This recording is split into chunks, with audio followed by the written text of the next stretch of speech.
자, 여러분들 안녕하세요.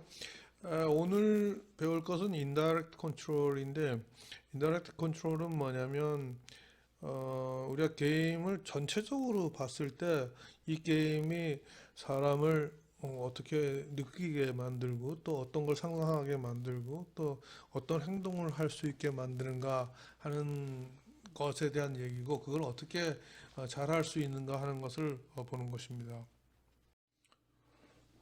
게임은 기본적으로 인간한테 자유의 느낌을 가지게 합니다. 자유롭다는 느낌입니다. 그러니까 실제로 자유로운 건 아니죠. 왜냐하면 엄마가 보기에 저 게임에 몰두하고 있는 애를 보면 저거는 어디에 구속되어 있는 그런 느낌을 가지고 있잖아요. 그렇지만 그 게임을 하고 있는 자녀는 자유로움을 느끼고 있죠. 게임의 세계 내에서 자기의 상상력을 투해갖고 상상력을 발휘해서 그래서 이제 게임 내에서는 자기가 스스로 결정한다고 생각하고 있고 실제로 결정하고 있죠. 그래서 자기가 스스로 뭐를 결정한다는 것은 굉장히 게임이 주는 행복감 중에 대단한 것입니다.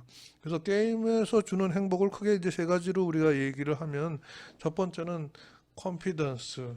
컨피던스는 이제 뭐냐면 나는 어떤 내가 하는 일에 있어서 굉장히 잘한다. 뭐 이런 거를 느끼게 해주는 게 있고요.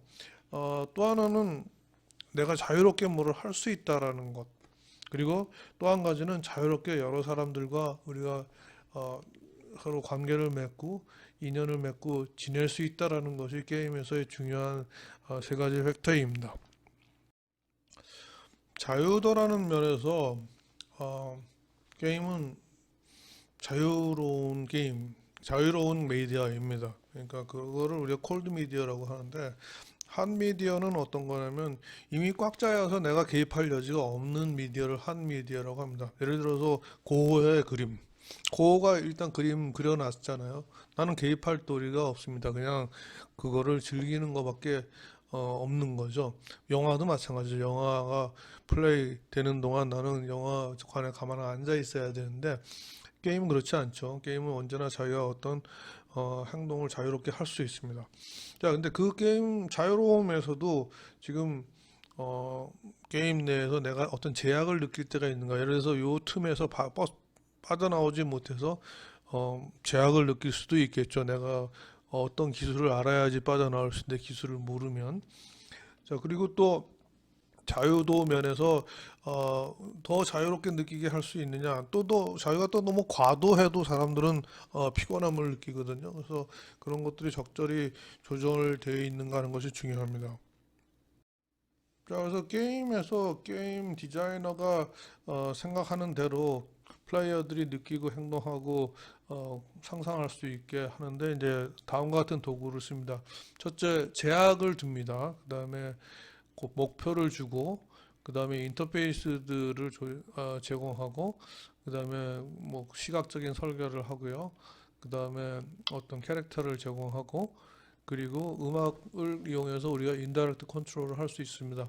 그래서 각각에 대해서 우리가 한번 알아보겠습니다.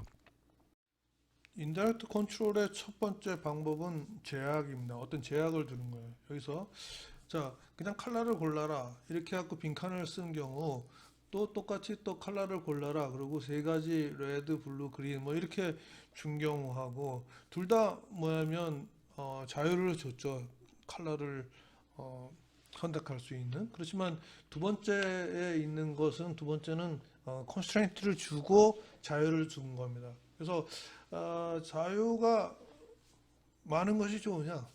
그래서 사람들은 어떤 경우에는 자유로부터 도피한다는 그런 에리 프롬이라는 사람이 쓴 책도 있습니다. 그래서 나치가 시작된 이유는 사람들이 그 전에 없던 자유를 너무 많이 누리니까는 누군가 나를 이끌어줬으면 좋겠다. 그래서 나치가 태어났다는 그런 이론도 있습니다.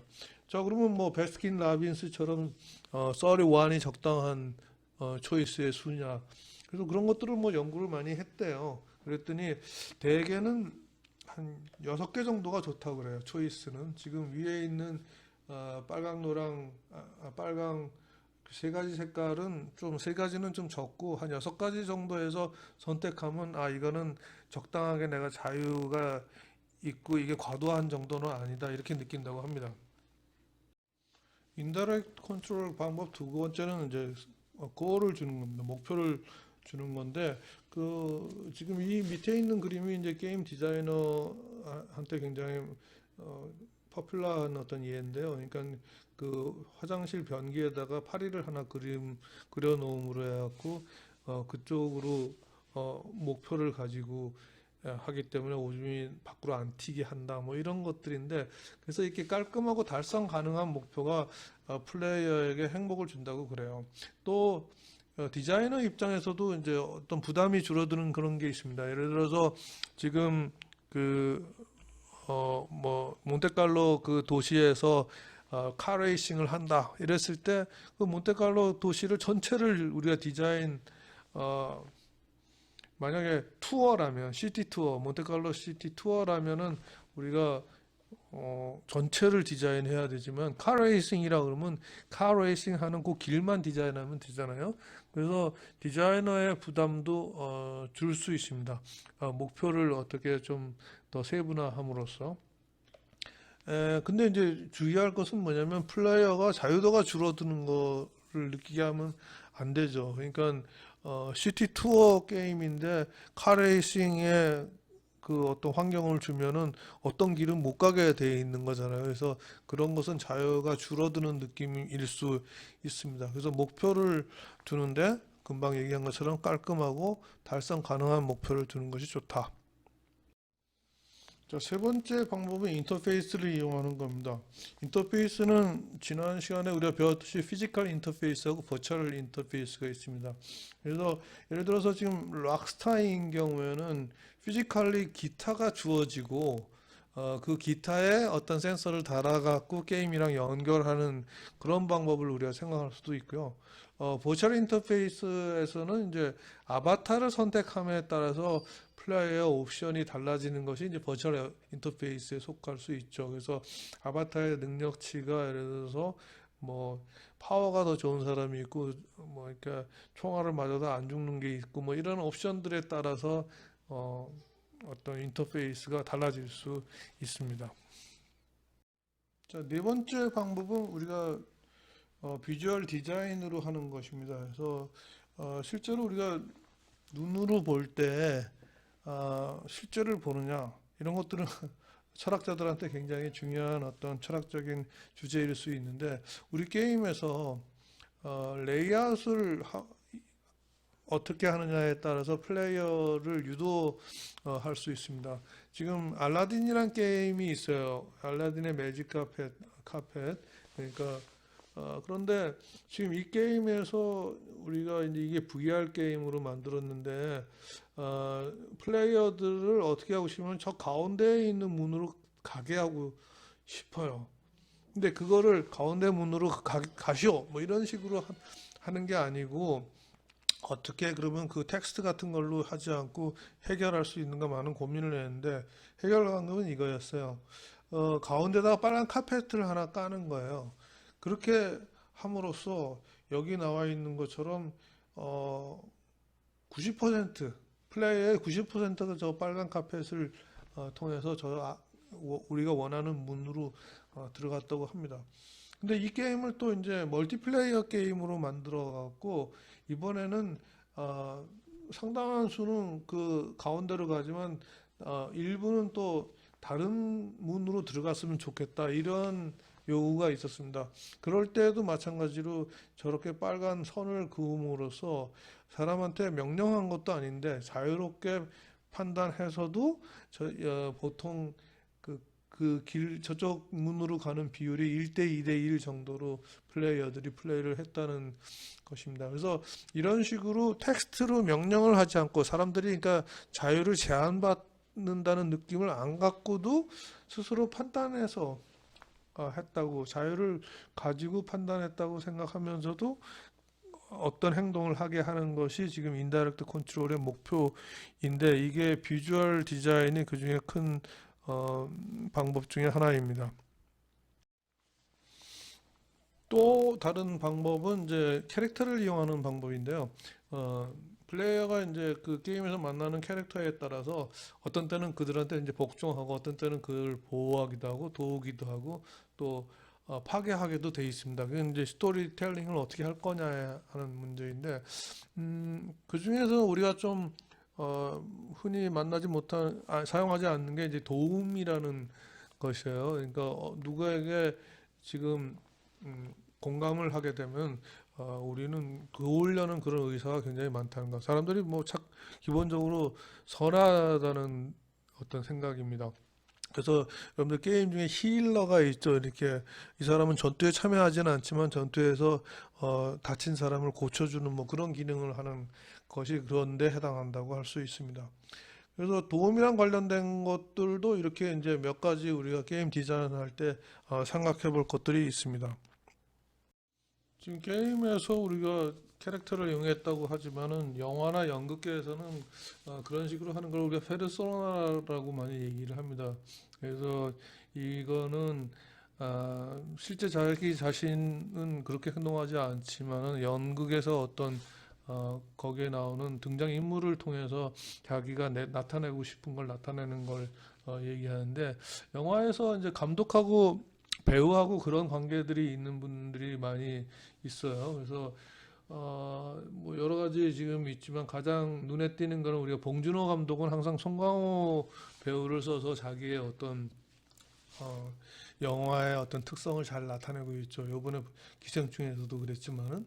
그래서 그런 것들을 우리가 페르소나라고 합니다. 그래서 페르소나는 캐릭터를 통해서 자기가 하고 싶은 표현을 하는 것을 우리가 페르소나라고 합니다. 자, 플레이어를 우리가 제어하는 여섯 번째 방법은 음악입니다. 그러니까 예를 들자면 지금 음악이라는 게 단순히 이제 무드가 아니고, 식당을 예를 들어 볼 때 점심 때 굉장히 바쁠 때는 굉장히 빠른 음악, 하이 에너지의 댄스 뮤직을 한다 그래요. 그러면 사람들이 빨리빨리 빠져나가고 회전율이 좋아서 좋고, 또 저녁에는 사람들을 더 있게 만들려고 슬로우 뮤직을 튼대요. 그러면 이제 원래 이제 비어 있으면은 나쁜 식당으로 생각되잖아요. 그래서 사람들이 새로운 어떤 거리에 가서 식당 고를 때 좀 사람이 있는 식당을 고르는 그런 이치랑 맞는 그런 얘기입니다. 그래서 음악은 영혼의 언어라고 그래갖고, 사실은 자기도 잘 모르는 사이에 어떤 젖어들어서 어떤 무드에 빠지기도 하고 어떤 욕망을 가지게 하기도 하고 어떤 행동을 하게 하는 그런 효과가 있습니다. 그래서 이제 상황에 맞는 음악을 택해보는 연습을 많이 해보는 게 좋습니다. 우리가 좋은 게임 디자이너가 되면, 예를 들어서 뭐 숨겨진 걸 찾으러 다니는 때는 어떤 음악을 쓰면 좋을까? 그다음에 조심스럽게 다가갈 때, 아니면 최대한 빠르게 갈 때, 뭐 모든 것을 파괴할 때, 뭐 이런 다양한 경우에 대해서 나는 어떤 음악을 쓰면 좋을까? 이런 것들을 생각해보고 그런 효과들을 잘 보는 것이 게임 디자이너들이 평소에 할 수 있는 그런 일들일 수 있겠습니다. 자, 종합적으로 봤을 때 우리가 하고 싶은 일은 뭐냐면, 이 옆에 있는 그림처럼 아, 이 플레이어들을 우리가 제어하고 싶은 겁니다. 게임 디자이너로서. 그래서 우리가 이상적으로 했을 때, 게임을 했을 때 플레이어가 어떻게 행동하기를 바라는가를 우리가 생각해 보고, 그리고 그 우리가 여섯 가지 예를 든 그런 인다이렉트 컨트롤 하면 플레이어가 그렇게 행동을 할 것인가 우리가 생각을 해봐야 되고, 그러면서도 이제 플레이어는 자유가 억압당하고 있다고 생각은 안 하게 해야지 되고요. 그래서 그런 것들이 나는 그런 욕망을 안 가졌는데 플레이어는 그런 욕망을 가지게 만들어야 되는 그런 것들이 제대로 이루어지는가. 그래서 이에 대해서 가장 훌륭한 그 격언 중에 하나는 이런 겁니다. 노자가 얘기한 건데, 가장 훌륭한 지도자가 어떤 일을 했을 때 사람들은 우리 스스로 이 일을 했어 라고 한다, 뭐 이런 얘기가 있습니다. 굉장히 멋진 말이죠, 그죠? 그래서 여러분들이 리더십을 가질 때도 이 말을 잘 새겨 들으면 좋을 텐데, 게임 디자이너가 플레이어를 볼 때도 이 말을 잘 새겨 듣고 우리가 게임을 디자인하는 게 좋을 것 같습니다. 자, 마지막으로 우리 설명들 할 거는 이제 콜루전이라 해서 금방 우리가 6가지 그 인다이렉트 컨트롤 방법을 배웠는데 사실은 뭐 게임에서는 한 개 한 개 따로따로 돌아가는 게 아니고 전체가 같이 이제 돌아가서 어떤 플레이어를 어떻게 유도를 해야지 되겠죠. 아, 그 예를 들어서 이제 캐리비안 해적이라는 그런 게임이 있는데 이거는 이제 4인 가족이 같이 20불을 내고 5분 동안 게임 하는 거예요. 그래서 이제 게임 설계는 2분 20초 동안은 전투를 하게 돼 있고 나머지 2분 40초 동안은 섬에서 어떤 미션을 수행하는 그런 게임인데 그러면 어떻게 가족들을 섬으로 가게 만드느냐 하는 게 문제였어요. 근데 뭐 지도를 보여주고 이렇게 지도를 따라가라 이렇게 할 수도 있고 또 하나 더 자연스러운 방법은 전투를 하다가 결국은 해적선이 침몰하는 곳이 어, 이분들이 가서 가족들이 가서 미션을 수행하는 곳이게 되면 훨씬 더 자연스럽겠죠, 그죠? 그래서 이런 식으로 6가지 여기에 이제 음악도 다 쓰일 거고 아까 얘기한 건 캐릭터도 쓰일 거고 다양한 방법들이 다 쓰여가지고 갔더니 결국은 그것이 자기네들이 미션을 수행해야 될 섬에 도착하게 되고 그때부터는 2분 40초, 20초 지난 다음에는 얘는 이제 2분 40초간 그 섬에서 미션을 수행하게 이렇게 게임을 자연스럽게 만드는 것을 할 때 이제 공모, 즉 여러 가지 인다이렉트 컨트롤 방법을 합쳐서 하는 것이 필요합니다. 자, 그러니까 6개까지의 인다이렉트 컨트롤 방법을 쓸때 목표는 이제 플레이어가 어떤 경험을 하게 하는 것이 우리의 목표인 거죠. 그래서 그 캐릭터들이 이 경험을 다 할 수 있고 그 캐릭터들의 목표가 변질되지도 않고서 그 끝까지 갈 수 있게 하는 것이 우리 게임 디자이너의 목표입니다. 근데 앞으로는 그 6가지가 만약에 이제 미래에는 AI의 어떤 도움을 받는다 그러면 그 6개의 어떤 도구가 더 조화롭게 쓰일 수 있을 거라고 우리가 생각하고 있습니다. 자, 이상으로 오늘은 인다이렉트 컨트롤에 대해서 배웠습니다.